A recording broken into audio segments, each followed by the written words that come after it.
Hello friend, मैं आनंद राज आप सबके भी। देखिए, आज हम पाटलिपुत्र यूनिवर्सिटी जो पटना में है पीपीयू, उसका बीएड फर्स्ट ईयर का सेशन 21-23 का वीवीआई क्वेश्चन नया है कोर्स 3 का। इससे पहले हम कोर्स 1 जो आपका चाइल्डहुड एंड ग्रोविंग अप है, कोर्स 2 कंटेम्प्रोरी इंडियन एजुकेशन है, उसका वीवीआई डाल दिए हैं। नहीं देखे होंगे तो आप जाके प्ले लिस्ट में जाइएगा या सर्च कर लीजिए, लिखिएगा Pataliputra university BEd first year VVI question childhood and growing up या कंटेम्प्रोरी इंडियन एजुकेशन जो लिखिएगा आ जाएगा। चलिए, आज हम कोर्स 3 जो आपका लर्निंग एंड टीचिंग है उसको बताएंगे, समझे। उससे पहले एक चीज़ बताते हैं, किन्हीं को नोट्स चाहिए इस नंबर पर व्हाट्सएप करके आपको सभी पेपर का नोट्स मिल जाएगा। बहुत कम पेमेंट करना होगा, समझे। 9576002401 पर, समझे। 9576002401 पर व्हाट्सएप कीजिएगा। बहुत कम पेमेंट करके आपको नोट्स मिल जाएगा, समझे, सभी पेपर का। चलिए आइए हम स्टार्ट करते हैं। लिखा हुआ है Pataliputra university Patna BEd first year VVI question 2022 session हो गया आपका 21-23। देखिए, आपका जो पेपर 3 होता है लर्निंग एंड टीचिंग, जैसे कोर्स 3 है, आप लोगों का कोड जो होता है BCC 3 बोला जाता है। ये आपका 80 नंबर का फुल पेपर होता है, 20 नंबर का प्रैक्टिकल होता है। उसमें से 80 में आपको 3 घंटा का टाइम मिलेगा और इसमें आपको 36 नंबर लाना ही लाना है, तभी आप पास कीजिएगा। कम से कम 36 नंबर, समझे। अब देखिए, इसमें 3 टाइप का क्वेश्चन पूछता है, आपको पता है। सेक्शन ए में आपका दीर्घोत्तरीय रहेगा, सेक्शन बी में आपका लघुत्तरीय रहेगा और सेक्शन सी में ऑब्जेक्टिव रहता है। दीर्घोत्तरीय आपका 10 नंबर का रहता है, लघुत्तरीय 5 नंबर का और ऑब्जेक्टिव आपका 1 नंबर का रहेगा, 1 नंबर का रहता है, समझे। तो देखिए, इसमें कौन कौन क्वेश्चन इंपॉर्टेंट है ये बताते हैं। देखिए, सेक्शन ए में जो आपका 5 क्वेश्चन जवाब देना रहता है, या 4 भी कभी कभी दे देता है, देख लीजिएगा। 4 पूछता है तो उधर 2 नंबर का ऑब्जेक्टिव कर देता है। तो देखिए, पहला क्वेश्चन है कि अधिगम से आप क्या समझते हैं, इसको प्रभावित करने वाले कारकों को लिखिए। यानी बहुत वीवीआई क्वेश्चन है कि अधिगम से आप क्या समझते हैं, इसके प्रभावित करने वाले कारकों को क्या करें, लिखें, समझे। इसको पढ़ लीजिएगा, क्योंकि पेपर का ही नाम है आपका लर्निंग एंड टीचिंग। तो लर्निंग या अधिगम को ही सीखना हम लोग कहते हैं। तो सीखना दे, अधिगम दे, लर्निंग दे, बात बराबर है, समझे। तो अधिगम बहुत इंपॉर्टेंट आपका चैप्टर है, क्वेश्चन है, क्योंकि चैप्टर आपका पेपर का ही नाम है अधिगम और शिक्षण। तो अधिगम से तो क्वेश्चन रहेगा ही रहेगा, समझे। तो अधिगम से आप क्या समझते हैं, इसको प्रभावित करने वाले कारकों के आगे लिखिए, समझे। बहुत वीवीआई क्वेश्चन है, पढ़ लीजिएगा। इसका वीडियो भी हम डाल दिए हैं। दूसरा क्वेश्चन है, देखिए, अब अधिगम के सिद्धांत से क्वेश्चन आता है। अब देखिए, अधिगम का जो सिद्धांत है, तो मुख्य रूप से 2 सिद्धांत होता है, एक व्यवहारवादी सिद्धांत, एक संज्ञानवादी सिद्धांत। तो व्यवहारवादी सिद्धांत में आपका सुने होंगे थॉर्नडाइक का सिद्धांत, फिर उसके बाद आप सुने होंगे पावलोव का जो आपका शास्त्रीय अनुबंधन का सिद्धांत है। थॉर्नडाइक आपका त्रुटि भूल प्रयास त्रुटि का सिद्धांत है। फिर स्किनर का क्रिया प्रसूत का सिद्धांत है। इसमें से कोई आपका एक पूछा जा सकता है, समझे। वैसे ही संज्ञानवादी सिद्धांत में कोहलर का आता है, कोहलर का अंतर्दृष्टि सिद्धांत को लिखे, समझे। तो ये सब आपका क्या है, वीवीआई क्वेश्चन है, आपके एग्जाम में आ जाता है, समझे। तो वही क्वेश्चन है कि अधिगम के संज्ञानवादी सिद्धांत को लिखे। संज्ञानवादी कॉग्निटिव थ्योरी बोलते हैं, गेस्टाल्टवादी थ्योरी इसी को बोला जाता है, या इसी को कोहलर का, इसी में आता है कोहलर का सिद्धांत, समझे। इसी को आप कोहलर का सिद्धांत, तो वही चीज़ हुआ। कोहलर के अंतर्दृष्टि यानी इनसाइड थ्योरी जो आपका सुल्तान नामक चिंपैंजी पर प्रयोग किया था, कोहलर का अंतर्दृष्टि सिद्धांत का क्या करें, चिंपैंजी या वनमानुष जिसे बोलते हैं, तो कोहलर के अंतर्दृष्टि सिद्धांत को क्या कीजिए, लिखिए। बहुत वीवीआई क्वेश्चन, इसको पढ़ ही के जाइएगा।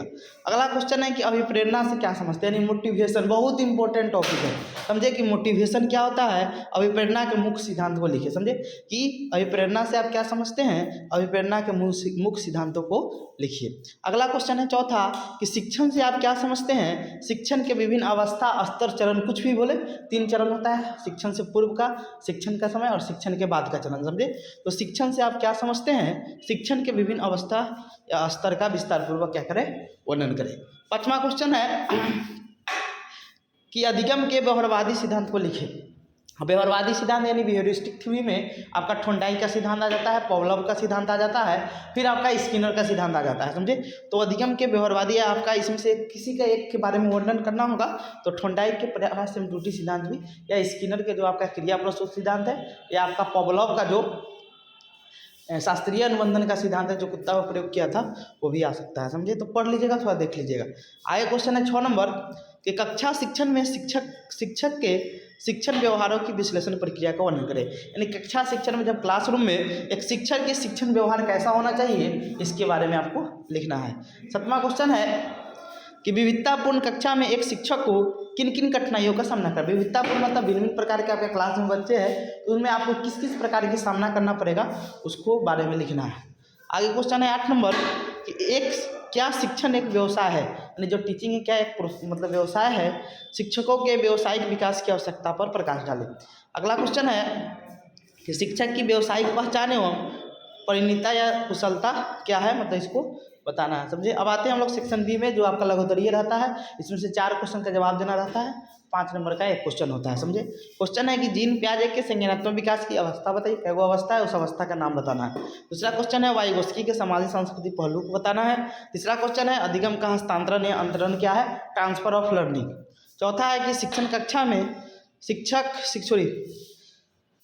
शिक्षण कक्ष में आप बच्चों को कैसे अभिप्रेरित करेंगे, नहीं जब पढ़ा रहे हैं तो बच्चा को कैसे मोटिवेट करेंगे, इसके बारे में बताना है, समझे। अब आते हैं हम लोग ऑब्जेक्टिव क्वेश्चन, तो सेक्शन सी होता है। तो पहला क्वेश्चन है कि सीखने का अंतर्दृष्टि सिद्धांत किसने देन है, तो अंतर्दृष्टि सिद्धांत कोहलर दिया था, जो चिंपैंजी पर यानी वनमानुष पर, जिसका नाम था सुल्तान नामक वनमानुष या चिंपैंजी पर प्रयोग किया था। पवलोव ने शास्त्रीय अनुबंधन या क्लासिकल कंडीशनिंग थ्योरी बोलते हैं इसको इंग्लिश में, क्लासिकल कंडीशनिंग थ्योरी, समझे, जो आपका दिया था, जो कुत्ता पर प्रयोग किया था। थॉर्नडाइक आपका प्रयास एवं त्रुटि का सिद्धांत दिया, ट्रायल एवं एरर थ्योरी, जो आपका बिल्ली पर प्रयोग किया था। और स्किनर का जो सिद्धांत था क्रिया प्रसूत का सिद्धांत कहते हैं, समझे। यानी कंडीशनिंग थ्योरी जो था आपका ऑपरेट कंडीशनिंग थ्योरी, जो आपका कबूतर और चूहा पर प्रयोग करके बताया था, समझे। तो पढ़ लीजिएगा। दूसरा क्वेश्चन है कि गेस्टल्टवादी यानी संज्ञानवादियों जो थे, संज्ञानवादी मनोवैज्ञानिक थे, जिसमें आपका कोहलर, कोप्ता, मैक्स वर्दीमर ये सब आते हैं, समझे। ये सब किस पर मतलब बल दिए थे, तो ये प्रत्यक्षीकरण पर बल दिए थे, समझे। किस पर बल दिए थे, तो प्रत्यक्षीकरण पर दिए थे, यानी इसका 2 का 4 नंबर आंसर हो जाएगा, और 1 का क्या हो जाएगा आपका, तो 3 नंबर हो जाएगा, समझे। तीसरा क्वेश्चन है आपका कि शिक्षण का क्या लक्ष्य है। देखिए शिक्षण का जो लक्ष्य होता है वो होता है कि क्रियाओं में छात्रों की भागीदारी में सहभागिता को बनाना, समझे। तो यहाँ 3 का 2 नंबर हो जाएगा। देखिए व्यवहार में अपेक्षित परिवर्तन करना, ये आपका अधिगम का काम होता है, समझे। व्यवहार में अपेक्षित परिवर्तन करना अधिगम का काम होता है, समझे। और शिक्षण का लक्ष्य होता है क्रियाओं में छात्रों की भागीदारी। चौथा क्वेश्चन है कि निम्न में कौन सी शिक्षण की त्रिमुखी प्रक्रिया केंद्र बिंदु नहीं है। निकरा निम्न में, तो आप जानते होंगे कि शिक्षण का 2 आपका दिया गया था प्रक्रिया, एक ध्रुवीय प्रक्रिया, समझे, एक दो ध्रुवीय प्रक्रिया, 2 ध्रुवीय, और एक दिया था 3 ध्रुवीय। अब समझते हैं 2 ध्रुवीय आपका जॉन एडम्स दिया था, याद रखिएगा, जॉन एडम्स। जो त्रिध्रुवीय प्रक्रिया दिया था वो जॉन डीवी दिया था, याद रखिएगा, दोनों पूछ देता है। जॉन एडम्स था आपका 2 ध्रुवीय, और त्रिध्रुवीय में आपका जॉन डीवी था। अब देखिए जॉन डीवी क्या बताया था 3 ध्रुवीय प्रक्रिया में, और जॉन एडम्स 2 ध्रुवीय प्रक्रिया में क्या बताया था। देखिए जॉन डीवी जो बताया था 2 ध्रुवीय प्रक्रिया में, वो आपका बताया था, जॉन एडम्स 2 ध्रुवीय प्रक्रिया में बताया था जिसमें शिक्षक हो और कौन हो, आपका छात्र हो। 2 चीज़ बताया था शिक्षण का। और त्रिध्रुवीय प्रक्रिया में जॉन डीवी ने 3 चीज़ बताया था, आपका शिक्षक, छात्र और पाठ्यक्रम या विषय वस्तु, वही होता है, नहीं जो सिलेबस हमारा होता है कि बच्चा को कैसे पढ़ाना है, पाठ्यक्रम जो सिलेबस है, तो ये 3 चीज़ बताया था। वही क्वेश्चन कह रहा है आपका कि निम्न में शिक्षण की त्रिमुखी प्रक्रिया केंद्र बिंदु क्या है, तो आपका छात्र होता है, अध्यापक होता है, विषय वस्तु होता है, शिक्षण विधि नहीं होता है, यानी आपका 4 का ए नंबर हो जाएगा। अगला क्वेश्चन है निम्न में कौन सा अभिप्रेरणा का कारक नहीं था। देखिए पुरस्कार भी अभिप्रेरणा का कारक है, प्रशंसा भी है और प्रोत्साहन भी है, लेकिन आपका प्रैक्टिस अभ्यास आपका मोटिवेशन में नहीं आता है, यानी 5 का डी नंबर हो जाएगा। 6 नंबर क्वेश्चन है निम्न में कौन बालक के शारीरिक वृद्धि को इंगित करता है। शारीरिक भी हमारा मात्रात्मक होता है, आपको पता है, इसका आंसर बी नंबर हो जाएगा, यानी 6 का बी नंबर। वही विकास करता तो मात्रात्मक और गुणात्मक दोनों हो जाता। 7वां क्वेश्चन है निम्न में कौन बालक के संवेग को इंगित नहीं करता है, तो प्रसन्नता संवेग है, जिज्ञासा संवेग है, आपका दुख संवेग है, लेकिन सहनशीलता क्या है, ये संवेग नहीं होता है, समझे। अगला क्वेश्चन है 8 नंबर कि कोहलर ने अपना प्रसिद्ध प्रयोग किस पर किया था, तो आपको पता है कि वनमानुस यानी चिंपैंजी पर किया हुआ था। बिल्ली पर प्रयोग किया था कौन, थॉर्नडाइक ने। बंदर पर नहीं कोई किया था, कुत्ता पर आपका पावलोव ने किया था शास्त्रीय अनुबंधन सिद्धांत में, समझे। अगला है 9 नंबर क्वेश्चन कि कौन बौद्धिक विकास का तत्व नहीं है, कह रहा है कौन बौद्धिक विकास का तत्व नहीं है, तो आपका सृजनात्मकता है, आपका बौद्धिक विकास का चिंतन है, कल्पना है, लेकिन सहनशीलता क्या है, आपका बौद्धिक विकास का तत्व नहीं है, यानी 9 का बी नंबर आंसर हो जाएगा, समझे। लास्ट क्वेश्चन है 10 नंबर, ज्ञानात्मक पक्ष क्या उचित है। आप ब्लूम टेक्सोनोमी पढ़े होंगे, उसमें जो संज्ञानात्मक पक्ष है, ज्ञानात्मक पक्ष होता है, उसमें शुरुआत को जो पहले 6 स्टेज में दिया गया, 6 मतलब स्तर दिया गया है, उसमें पहला आपका होता है ज्ञान, और सबसे उच्चतम जो होता है उसे हम लोग मूल्यांकन कहते हैं, समझे। यानी आपका 10 का आंसर क्या हो जाएगा, डी नंबर हो जाएगा, समझे, यानी इवोल्यूशन हो जाएगा। Thank you.